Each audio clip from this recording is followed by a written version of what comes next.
that you use? Sure. Can you bring Yeah, up? bring it up. I'll tell you which one first. And yeah, you should tell me which one first. Stroke spreadsheet. So my name is Lew Steinberg. I handle EMS training and QI for Palm Beach Gardens Fire Rescue, north end of Palm Beach County, in rush hour. We handle about 11,000 calls a year. I review every single medical report. So as far as outcomes, I get them back. 72% of our patients go to the hospital that's in our city. 100% of our strokes go to the Comprehensive Stroke Center because it's right next, the next town over basically. Our travel time averages about 13 minutes and change. So as long as we're within the 20-minute window, we're going to the Comprehensive Stroke Center. If we miss one, it's going to a primary stroke center, but I get the outcomes and we don't miss because I always review, is there something that indicated that should have been an alert? Then I follow up on that. And essentially, all of ours are going to the Comprehensive Center. So I also feedback, you just mentioned about the outcomes. When I get them, I give them back to the crews that were on the call. So they know not only strokes, virtually anything of significance, especially respiratory. Did it turn out to be pneumonia? Did it turn out to be CHF, et cetera? So I feed that back through Safety Pad. They get a message so they know what the outcome of the call was, including strokes. I'm going to try and, this one's blown up so you can see it. I do this with a spreadsheet. And if I was going to encourage you to do one thing, get more data now than you think you need, because it's easier to go from the spreadsheet and pluck out what you want than to go back into the reports later on and say, I should have gotten this, this, and this. So going from left to right, if you go back to the left, please, Duck. The demographics I fill in, so the incident number, date of service, patient, et cetera, all through our time. So I'm always reviewing our times also. How long are we on scene? Our on-scene times average about 13.5 minutes, which sounds long, but we have a lot of facilities. So if you have a community where your front door is 20 minutes away from your rescue, you can be off scene a lot quicker than if you're going to the 6th floor on the other end of a facility where none of the staff even knows who the patient is and no one's ever seen them and they have no idea what went on, which I'm sure anyone in EMS knows the story. That's part of the education we're talking about with facilities, get them a little more adept to what happened with your patient. We had someone just the other day, head was bandaged up, back in bed, and no one knows how that happened.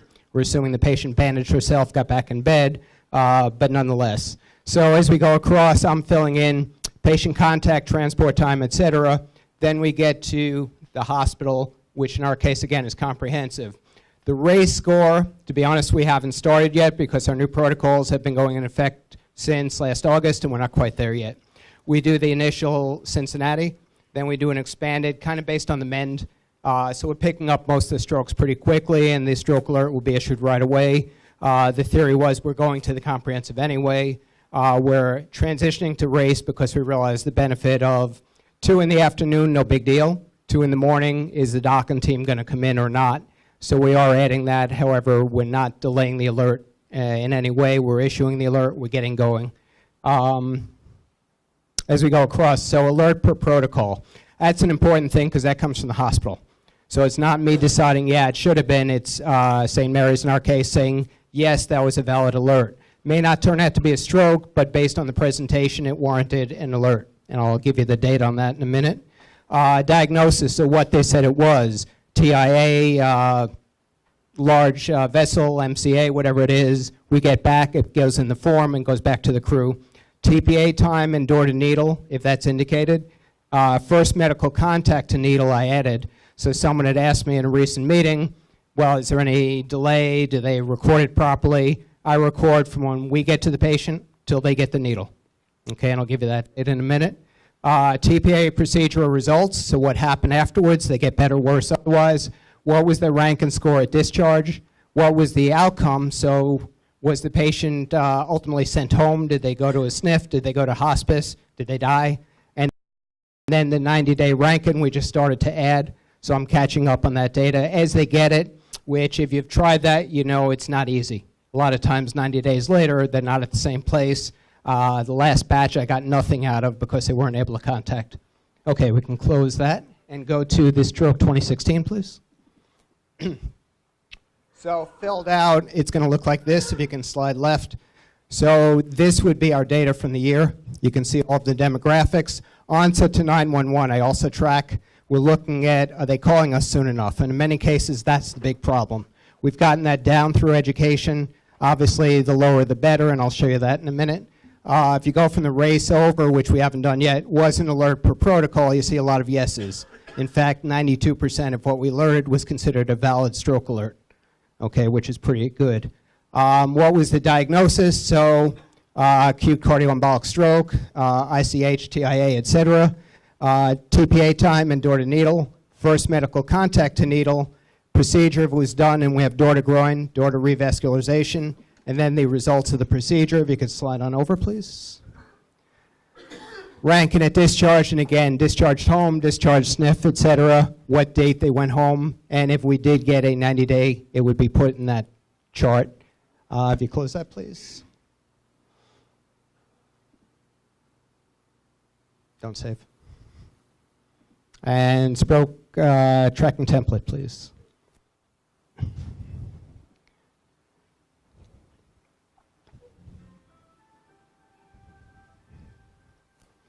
So originally I made my life more difficult because I have nothing better to do. And I made up a template where I would fill in the top line. So the name, date of birth, service, and our incident number, send that to the hospital, and they could just fill in the data and tab through. So it's a template to make it easier. I have 3 on a page. I would send it to my contact at Mary's.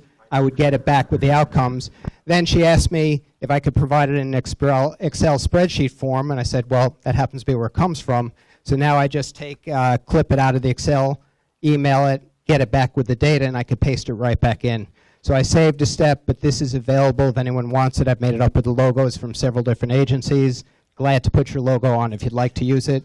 Otherwise, glad to share the Excel. And then if you close this, please.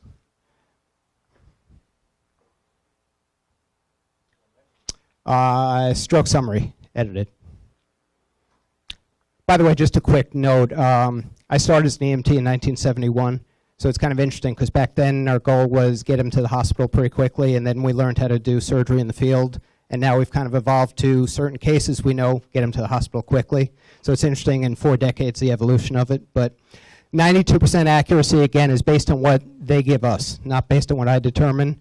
Of our strokes, 47% turn out to be ischemic strokes.